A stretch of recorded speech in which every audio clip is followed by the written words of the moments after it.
Gerek oluyor.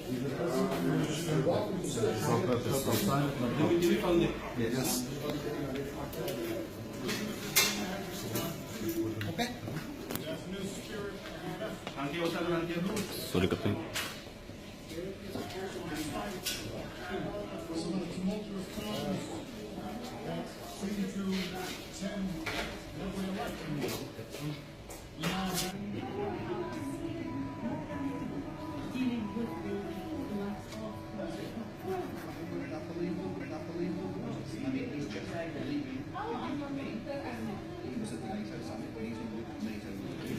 Schneiden wir das Ding durch. No, I shipped it. No. We just take it already for the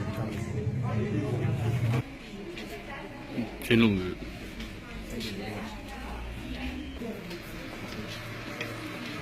and stick there's a plane.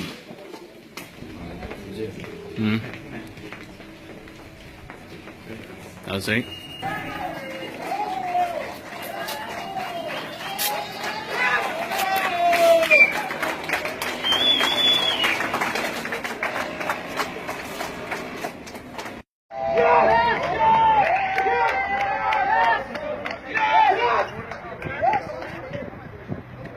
We are the owners of this country. We are the owners of this country.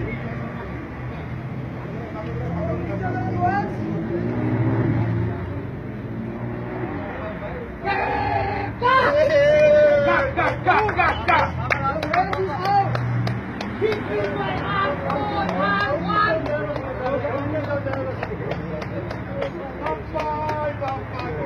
The time is gone. Mapolo, Mapolo, Mapolo, Mapolo, Mapolo. Ago, King Calvin Cornelius III entered the royal house of the Khoisan nation. On the 24th September 2017, I seceded away from South Africa.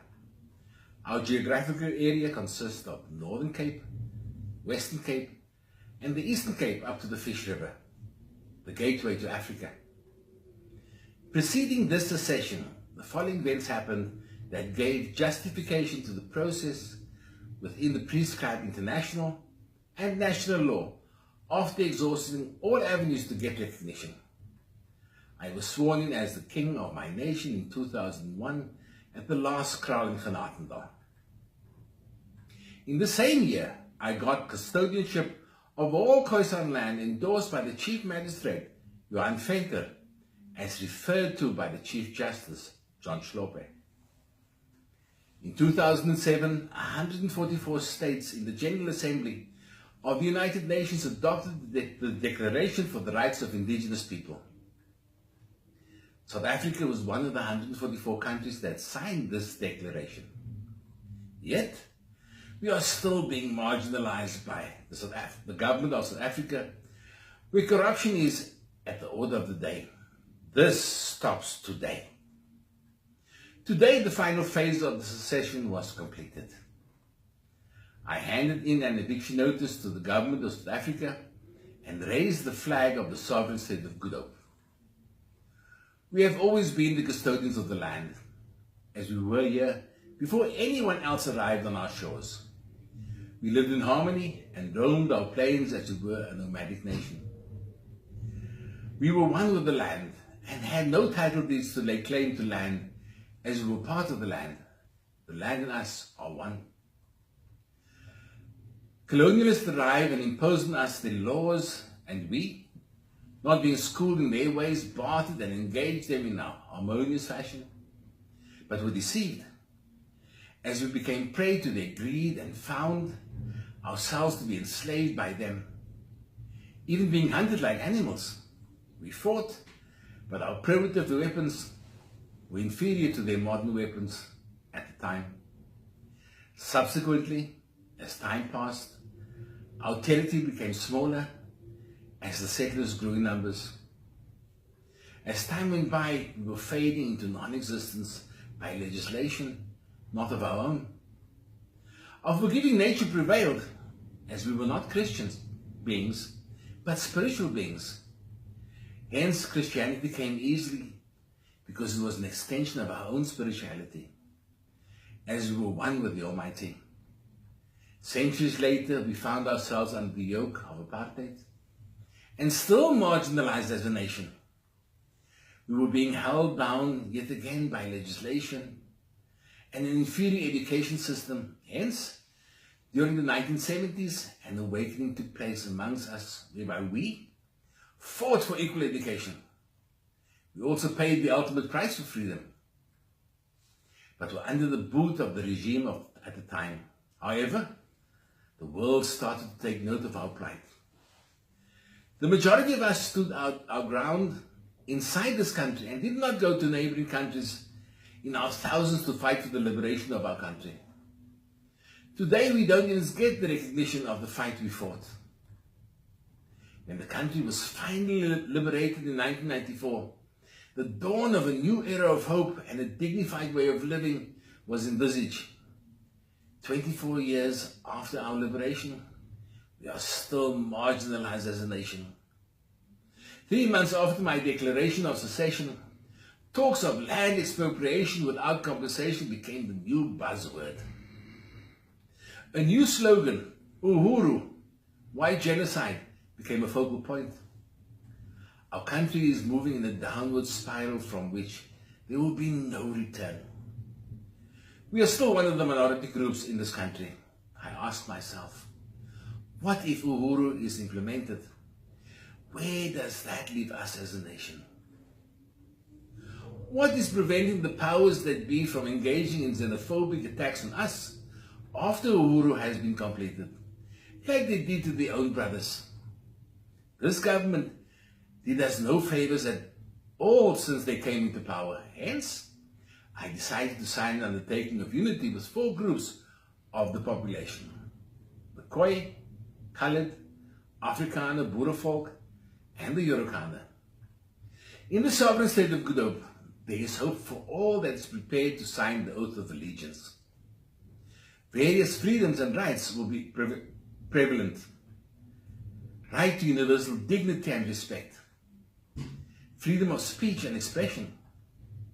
Freedom of conscience and belief. Freedom from want and freedom from fear. Opportunity freedom, capability freedom. The right to self-determination will be exercised by the 4 groups of the population I signed the undertaking of unity with. The unification of my people is paramount at this stage. Being spiritual, it is important for us to be forgiving. Nothing can be done about our past, but our future can be groomed from the mistakes we have learned from our past. My father always said that the fool learns from his own mistakes, whilst a wise man learns from others' mistakes. Last time I checked, we are not fools. We need to move forward without colored glasses and see people for who they really are. Here's an opportunity for us to be a role model to the world and our children, showing that harmony can exist amongst people irrespective of their past. The sovereign state of Good Hope is a country of second chances. Some of the leaders in our communities are confusing our people, even to the extent that they show open support to the Zulu kingdom that in turn should favor them when needed. Now that the Ingonyama Trust is safe, as stated by President Ramaphosa, what are you going to do now? Humble pie tastes bad on dry toast. I have been silent and took your verbal abuse for too long. Align yourself to a legal secession and be part of history, and as stated previously, the sovereign state of Good Hope is a place for second chances. From today onward, we are free. The government has 5 days to remove themselves from our borders, as indicated in the eviction notice. In closing, here with a quote by President Abraham Lincoln: "You cannot help the poor by destroying the rich. You cannot strengthen the weak by weakening the strong. You cannot bring about prosperity by discouraging thrift. You cannot lift the wage earner up by pulling the wage payer down. You cannot further the brotherhood of man by inciting class hatred. You cannot build character and courage by taking away people's initiative and independence. You cannot help people permanently by doing for them what they could and should do for themselves. My hands are extended, reaching out to you. What you do with this opportunity presented to you is entirely up to you. I wish you God's grace and peace until you'll hear from me again. Tamapu.